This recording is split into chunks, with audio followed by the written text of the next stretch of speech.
নমস্কাৰ মই দেবাশ্ৰী দাস আজি এই পোষ্টটো সোশ্যাল মিডিয়াত দিয়া মোৰ যথেষ্ট কাৰণ আছে কাৰণ সকলোৱে জানে যে মই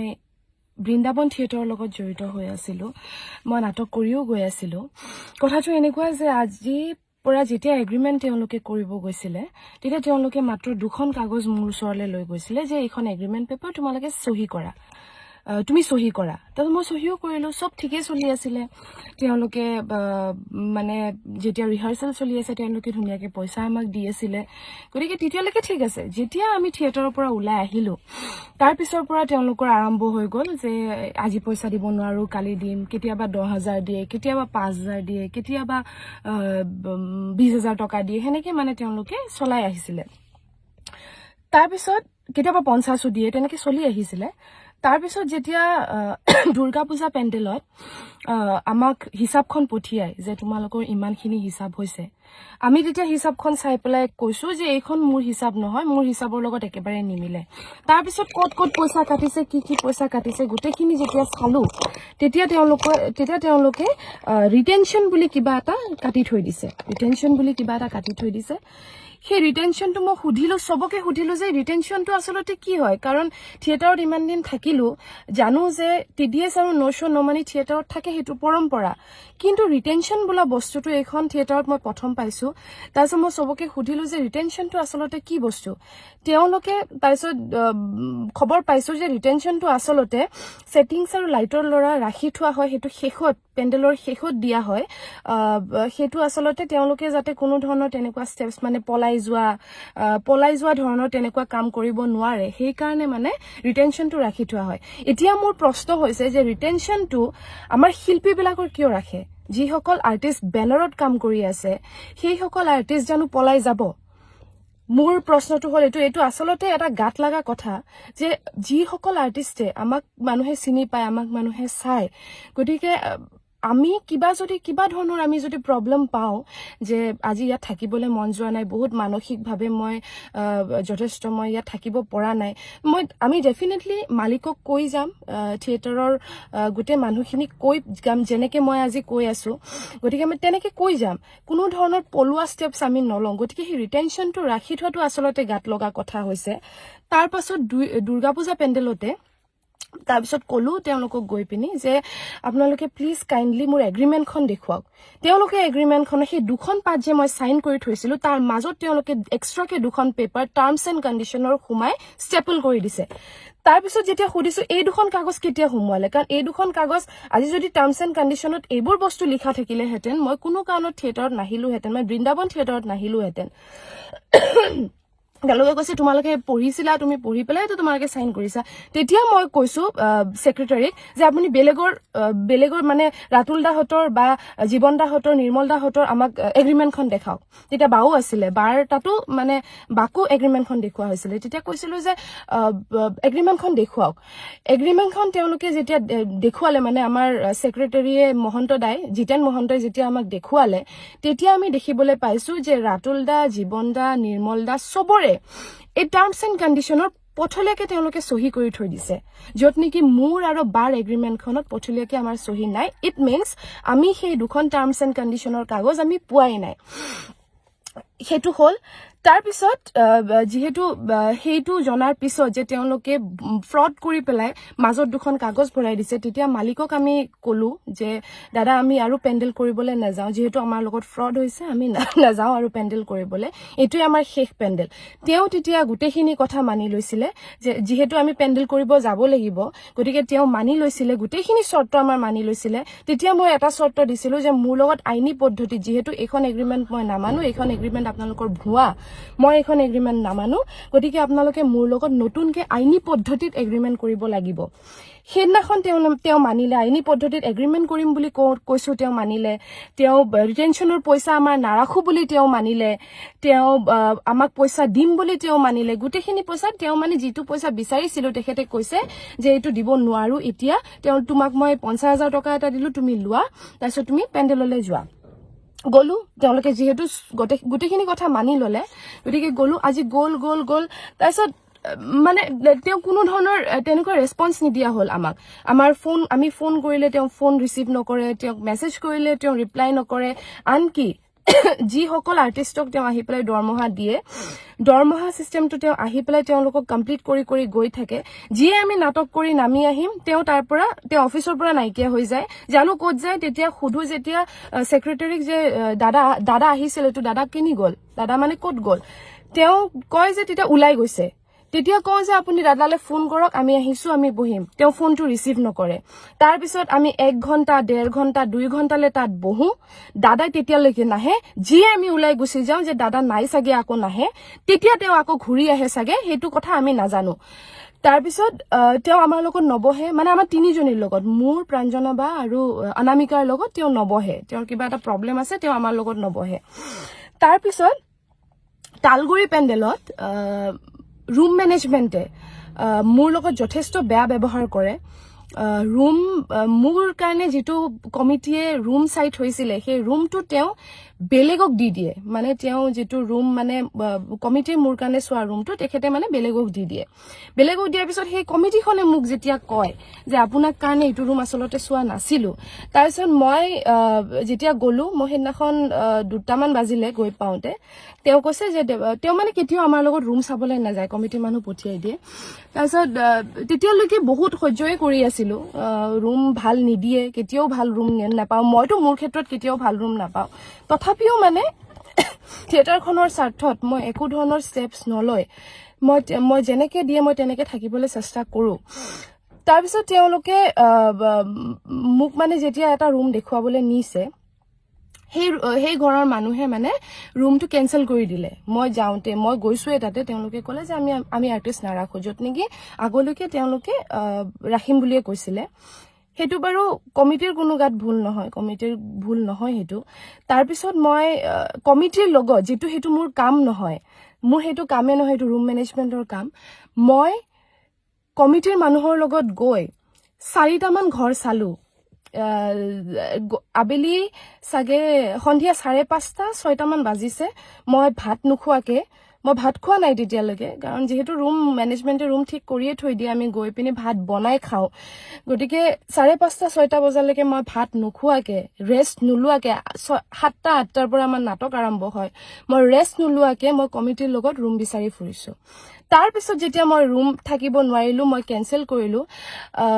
কমিটি মানুহে নিজৰ কাৰোবাৰ ঘৰত তেওঁলোকে লৈ গৈছিলে তেওঁলোকে ৰাখিম বুলি কৈছে কিন্তু তেওঁলোকৰ মানে ৰাখিব ইচ্ছা নাই থিয়েটাৰ আৰ্টিষ্ট তথাপিও তেওঁলোকে ৰাখিম বুলি কৈছে তাৰছত মই বলো তেওঁলোকৰ সাগে ৰাখিব ইচ্ছা নাই মোক এখন দেখি তেওঁলোকৰ লাগা নাই যে তেওঁলোকে মানে আমাক ৰাখিব বিচাৰি আছে কাৰণ জোৰ জবৰদস্তিকে এজন মানুহৰ ঘৰত যেতিয়া পটককে গৈ পায় তেওঁলোকে ডেফিনেটলি ৰাখিব নিবিচাৰিবও পাৰে তাৰ পিছত মই কলো যে মই ইয়াত নাথাকো দাদা যেটো মোৰ ভাল লগা নাই মই যাওঁগে মই পেণ্ডেললৈ যাওঁ পেণ্ডেলত যোৱাৰ পিছত মই সেক্ৰেটাৰী গটিখিনি কথা কলো যে তেওঁ কমিটিয়ে যেটো ৰুম মোক দিছিলে হেতু তেওঁ বেলেগ আৰ্টিষ্ট এজনক দি দিছে আৰু মোৰ ৰুম হোৱা নাই এতিয়ালৈকে মই 5:30 6টা বাজিলে মই ৰেষ্ট লবও সময় নাপালো তাৰ পিছত তেখেতে ৰুম মেনেজমেন্টৰ যিজন আমাৰ মানে হেমন্ত দা আছে তেখেতে আকু গল সেই ৰুম কিটাই চাব গল যোনকিটা ৰুম মই কেনসেল কৰি আহিছো তাৰছত তেখেতে কয় যে ইয়াতকে বেছি ভাল ৰুম আৰু তোমাক মই দিব নোৱাৰো মই কৈছো ভাল ৰুম বেয়া ৰুমৰ কথা নহয় তেওঁলোক মানে আমাক ৰাখিবই বিচৰা নাই আপোনালোকে জবৰদস্তি তেওঁলোকৰ ঘৰত আমাক সোমাই দিব বিচাৰি আছে যেহেতু কমিটি মানুহৰ চিনাকি কিন্তু তেওঁলোকে আমাক ৰাখিবই বিচৰা নাই তেওঁলোকৰ মুখতে প্ৰকাশ পায় গটিকে তাৰ পিছত মই কলো যে মই হেখন ঘৰত থাকিব নোৱাৰো তেতিয়া হেমন্ত দাই কৈছে তেনেহলে আমি আৰু বেলেগকে ব্যৱস্থা কৰিব নোৱাৰো এইটো ঘৰত থাকিব লাগিব নহলে নোৱাৰা তো মই কলো যে ঠিক আছে হ'ব বাৰু যেহেতু মই গাড়ীত থাকিব নোৱাৰো মোক ঘৰ এখনটো লাগিব থাকিব কাৰণে গটিকে মই আজি এইটো পেণ্ডেল কৰি উঠি মই মানে আৰু নকৰো দিয়ক মই গুচি যাম ঘৰলে মই তেনেকে কলো তাৰ পিছত তেওঁ কমিটি মানুহৰ আগত মোক যথেষ্ট বেয়া ব্যৱহাৰ কৰে মই জানো যে তেওঁ কমিটি মানুহ তেওঁৰ লগত প্ৰায় 6-7 জন মান কমিটি মানুহ আছে তাৰ আগত তেওঁ ফোনত মোৰ লগত যথেষ্ট বেয়া ব্যৱহাৰ কৰে মই তেওঁ কৈছো বোলে দাদা আপুনি মোৰ লগত তেনেকে ব্যৱহাৰ নকৰিব যেহেতু আপোনাৰ ৰাইটস নাই কাৰণ আপুনি মুক দিয়া ৰুমটো আপুনি বেলেগ কাৰোবাক দি দিছে তাৰ পিছত মই ঘুৰি মই এতিয়ালৈকে ভাত খোৱা নাই 6টা বাজিলে গতিকে মই কোনো কাৰণত এটো সহ্য কৰিব নোৱাৰিম আপুনি মোক বেয়াকে ক'লে এটা যথেষ্ট বেয়া ব্যৱহাৰ কৰিছিলে তাৰ পিছত এইটো গল মই তাৰ পিছত আমাৰ চিনাকি মানুহ এঘৰত তাতে থাকিলো থাকাৰ পিছত তাৰ আগতে মানে দিৱালী পেণ্ডেলত মই হেতু কবলে পাহৰি থাকি গল আসলতে দিৱালী পেণ্ডেলত যেতিয়া মই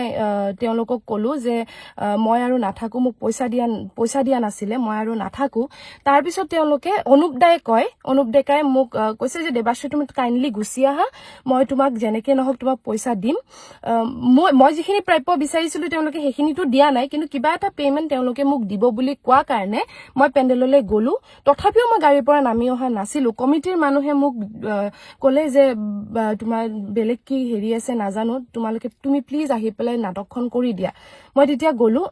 গৈ তেওঁলোকে নাটকৰ শেষত মোৰ লগত হিচাপত বহে যত তেওঁলোকৰ হিচাপটো মিলা নাই মোৰ হিচাপটো মিলি আছিল তেওঁলোকে মোক পইচা এটা দিলে এমাউন্ট এটা তাৰ পিছত তেওঁলোকে মোক কয় মানে মহন্ত দা আমাৰ যেহেতু যিজন সেক্ৰেটাৰী হয়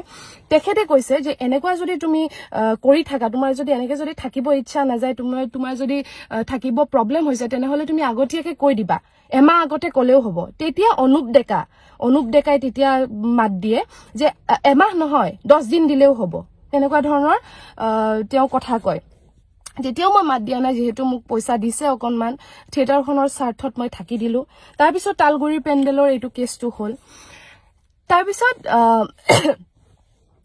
পিছত যেতিয়া তালগুৰি পেণ্ডেলৰ ৰাতি মানে মই যেতিয়া এইবোৰ মোৰ লগত হ'ল কমিটিয়ে মোক বেয়া পোৱা হ'ল কিবা হ'ল এইবিলাক যথেষ্ট কিবা কিবি হৈ গ'ল আৰু মানসিকভাৱে মানে মই ভাঙি পৰিছিলো যেহেতু না আমাৰ মালিকৰ কোনো ধৰণৰ ৰেসপন্স আছিলে না সেক্ৰেটাৰীৰ কোনো ধৰণৰ ৰেসপন্স আছিলে না ভাইস সেক্ৰেটাৰীৰ কোনো ধৰণৰ ৰেসপন্স আছিলে তেওঁলোকে যিমান পাৰে আৰু আমাক সন্মান নকৰা হৈ গ'ল মানে সেইখন থিয়েটাৰে গতিকে মই তেওঁলোকক শো চলি থকাৰ সময়ত তেওঁলোকে যেতিয়া আকৌ হিচাপ পঠিয়াইছে ৰিটেনশনটো আকৌ কাটি পেলাই হিচাপ পঠিয়াইছে মই তেওঁলোকক কৈছো যে দাদা মোৰ তাত ৰেকৰ্ডিংও আছে মই কৈছো যে দাদা যেহেতু আপুনি 10 দিন বিচাৰিছিলে 10টা দিন যেহেতু আপুনি বিচাৰিছিলে গতিকে মই আজিৰ ডেটৰ পৰা আপোনাক 10টা দিন দিছো 3 তাৰিখে মোৰ সময় উকলিব 3 তাৰিখে মোৰ 10টা দিন শেষ হ'ব গতিকে 4 জানুৱাৰীৰ পৰা মই আৰু এখন থিয়েটাৰৰ লগত জড়িত হ'ব নিবিচাৰো কাৰণ মই যথেষ্টখিনি মেন্টালি টৰ্চাৰ পাইছো আসলতে এখন থিয়েটাৰত আহি মোক না ৰুম মেনেজমেন্টৰ মানুহে ভালকে ট্ৰিট কৰে না মালিকে ভালকে ট্ৰিট কৰে না সেক্ৰেটাৰীয়ে কৰে না ভাইস সেক্ৰেটাৰীয়ে কৰে গতিকে মই এখন থিয়েটাৰৰ লগত জড়িত থাকিব নোৱাৰো যথেষ্ট মেন্টাল আসলতে হেৰিত ভুগিছো আৰু মই আৰু যেতিয়ালৈকে আপোনাৰ মাথাটো ঠিকে নাথাকে আপোনালোকে নাটক কৰিব নোৱাৰে মই যেহেতু মই এগৰাকী শিল্পী মই ডেফিনেটলি মই ভালকে নাটক কৰিব পালে মোক সেই মানে ভাল মেন্টাল ষ্টেটটো থকাটো মই আসলতে যথেষ্ট দৰকাৰী কিন্তু মোক তেওঁলোকে ইমানখিনি কষ্ট দিছে যে মই মানে ডায়লগ পাহৰি যোৱা হয় কেতিয়াবা কিবা ভাবি থাকো মানে প্ৰত্যেক ডেইলি মানে প্ৰথম দিনাখন যাও ৰুমৰ কাৰণে প্ৰবলেম লাষ্টৰ দিনাখন আহো পইচাৰ কাৰণে প্ৰবলেম কাজিয়া লাগি আৰু মানে মই সেই কাৰণে সিদ্ধান্ত এটা লৈছো যে মই আৰু এখন থিয়েটাৰৰ লগত জড়িত নহয় তাৰ পিছত সেইদিনাখনে ৰাতি ব্ৰাঞ্জনা বাই মই আমি পিপি লবলৈ গলো পিপি লবলৈ গৈ প্ৰাঞ্জনা বাই গলে যোৱাৰ পিছত প্ৰাঞ্জনা বাই যেতিয়া মানে নিজৰ হেৰিখন চালে মই যেনেকে চালো তেওঁ চালে শীটখন তেওঁৰো গোটে হিচাপ ভুল হৈ আছিল মাইনাসত লাগি আছিল পইচা যত নেকি প্ৰাঞ্জনা বাই 60,000 ৰ ওপৰত পইচা পায় তো প্ৰাঞ্জনা বাই কলে যে এইখন হিচাপত মই নাথাকো বুলি তেওঁ টেবুলত এবাৰ ঠকিয়াই দিছে বাই টেবুলত ঢকিয়াইছে সেইখিনি সময়ত ময়ো উপস্থিত আছিলো আৰু বাই টেবুলত ঢকিয়াইছে কিন্তু বাই কাকো হৰটো কৰা নাই কাকো মাৰাও নাই কাকো বেয়াকে ব্যৱহাৰো কৰা নাই গতিকে মই ভাবো এগৰাকী নাৰী হিচাপে তেওঁ আজি দুটি সন্তানৰ মাতৃ তেখেতে যথেষ্ট কষ্ট কৰি সিঙ্গল পেৰেন্ট হয় যেহেতু তেখেতে যথেষ্ট কষ্ট পাইছে আৰু কষ্ট পোৱাৰ কাৰণে তেখেতে টেবুলত ঢকিয়াইছে কিন্তু তাৰ পিছত যেতিয়া তেওঁলোকে পিপিচিপি দি পিনে আমাক পঠিয়াই দিলে ৰাতি 1:30 বজাত অনুপ ডেকাই আমাৰ ভাইচ সেক্ৰেটাৰীয়ে তেখেতক ফোন কৰি থ্ৰেটেনিং দিয়ে থ্ৰেটেনিং দিয়া কাৰণটো মই বুজি নাপালো কাৰণ তেওঁ কাকো হাৰ্ট কৰা নাই তেওঁ কাকো মিছবিহেভ কৰা নাই তেওঁ যদি ইমানে তেখেতৰ কবলগীয়া আছিলে আমাৰ ভাইচ সেক্ৰেটাৰী অনুপ ডেকাৰ তেখেতৰ যদি ইমানে কবলগীয়া আছিলে তেখেতে সেইখিনি সময়ত নকয় তেখেতে ফোনত অকলশৰীয়াকে বা কিহৰ কাৰণে থ্ৰেটেনিং দিব গতিকে মই এইটো ক্ষেত্ৰত বাৰ লগত আছো কাৰণ বাৰ কোনো ধৰণৰ একো ভুল মই তাত দেখা নাই তাৰ পিছত কালি মিটিং এখন দিছিলে যেহেতু বায়ে সিদ্ধান্ত লৈছিলে যে বায়ে আজিৰ পৰা বায়ে নাহে গতিকে মই যেহেতু তেওঁলোকক 3 তাৰিখলৈকে ডেট দিছিলো গতিকে মই মিটিংলৈ গলো তেওঁলোকে মিটিংত গুটেখিনি কথাই পাতিলে বাৰ হেৰিও পাতিলে মোৰো অকনমান ময়ো কৈ পালো অকনমান মই কৈছো যে দাদা মই কোনো কাৰণত মই থাকিব নোৱাৰো এইখন থিয়েটাৰত তেতিয়া তেওঁলোকে কি বুলি কয় তেতিয়া কিছুমান আৰ্টিষ্ট আছে আমাৰ তেওঁলোকে কয় যে হেৰি কি বুলি কয় দেৱাশ্ৰী আমাৰ কোনো আপত্তি নাই যেহেতু যোৱা বছৰো আমি এজনী আৰ্টিষ্ট গুছি যোৱাৰ বাবে আমি 14 দিনতে নাটক উলিয়াইছিলো গতিকে এওঁলোক গুছি গলেও আমাৰ একো মানে ফাৰ্ক নপৰে আমি নাটক কৰিয়ে যাম তেনেকুৱা ধৰণৰ কিছুমান কথাও শুনিবলৈ পালো গতিকে মানসিকভাৱে যথেষ্ট আসলতে অসন্মান হৈছো এখন থিয়েটাৰত আহি যেহেতু ৰুম মেনেজমেন্টৰ মানুহে আৰু কমিটি মানে এনেকুৱা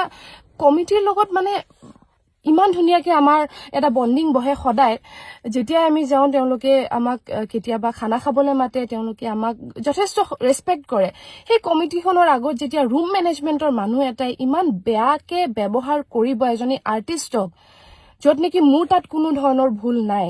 গতিকে মই সেই বস্তুটো মানি লব নোৱাৰো আৰু অনুপ ডেকাই যেহেতু মোক 10টা দিন বিচাৰিছিলে 3 তাৰিখে 3 জানুৱাৰী 2025 চনত মোৰ সেই 10 দিন শেষ হ'ব আৰু 4 নম্বৰ তাৰিখৰ পৰা মই থিয়েটাৰলৈ নাহো গতিকে মই এটোৱে কৈছো মই সকলো কমিটিক মই মোৰ এই ফেসবুকৰ পোষ্টৰ জৰিয়তে মই ক্ষমা বিচাৰিছো যে মই আপোনালোকৰ ওচৰলৈ যাব নোৱাৰিলো আসলে যথেষ্ট মেন্টেল প্ৰেছাৰ তেওঁলোকে বহাই দিছে মূৰত গতিকে নোৱাৰো আৰু বেয়া নাপাব আৰু পেন্ডেল জানো যে পেন্ডেল যথেষ্টখিনি বুক হৈ আছিল পিছলৈকে